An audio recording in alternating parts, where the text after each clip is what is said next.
Just in case anybody might have been thinking it's been forgotten about, this Norton Navigator is still here, and there has been a little going on with it, although obviously today and yesterday were taken up with the Triumph T100 lookalike, which is now gone actually. This one, I took the whole gearbox cluster out of the gearbox shell. It's quite a nice setup actually, the way it all sort of comes out as one and goes back in without too much fuss. The only thing is you have to put a suitable size, let's see if I can demonstrate this, a suitable sized mandrel in there against the end of the spindle that carries the selector forks. And basically as you remove this end plate with all the gears and shafts and everything, you keep this pushed against the spindle that the selector forks run on, and the selector forks will hopefully come with everything and slide onto this, so that when you pull the whole lot out together, you got this pushed through, the selector forks come out with it. Because the first time I took this off, obviously I didn't know what to expect really, but I pulled it out, and of course the spindle stayed put because it seems to be a tight fit into the main crankcase, and the selector forks dropped down out of position, so I had to sort of just rejig them and set them up again. It wasn't too difficult to work out actually, but I knew then that when I put this lot back together, I had this pushed through the hole, pressed it up against the end of the shaft or spindle, and sure enough the selectors slid off this bolt and onto their proper spindle and everything went in. But what I did is I added a small spacer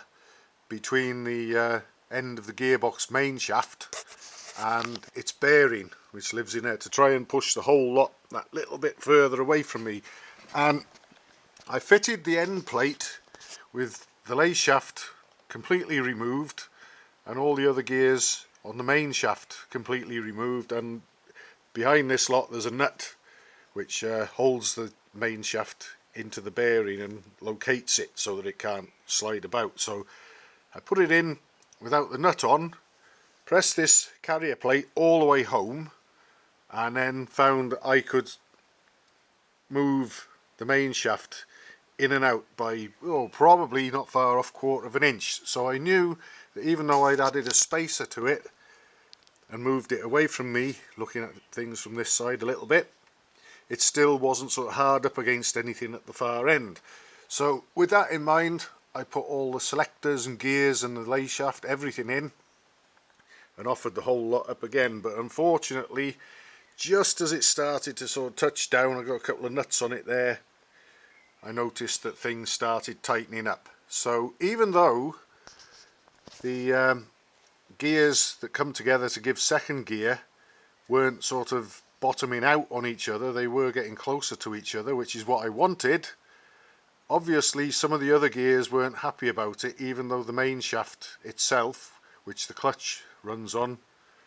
wasn't a problem. So so much for shimming or spacing anything. It'll have to come out again, and I think that the sliding gear on the main shaft and its selector fork are both showing signs of wear, so I think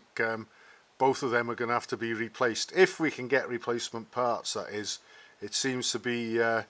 only way out of this problem now. Shimming, unfortunately, something that was suggested and popped into my own mind as well, just isn't going to work on this one. So we're back to square one, unfortunately, but at least the gearbox is quite easy to sort of get in and out, and the layout of it is pretty straightforward and not too menacing. So we'll just have to see. I'm waiting for the owner to send me some parts actually from a so-called unit matchless single engine, which I believe used the same sort of components in the gearbox as these, and see if we can use anything from that. But I've yet to receive anything, but hopefully we'll be able to get something from somewhere soon and get this one down off the bike lift and moving under its own power, because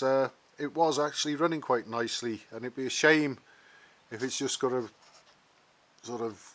go to the sort of back of the shed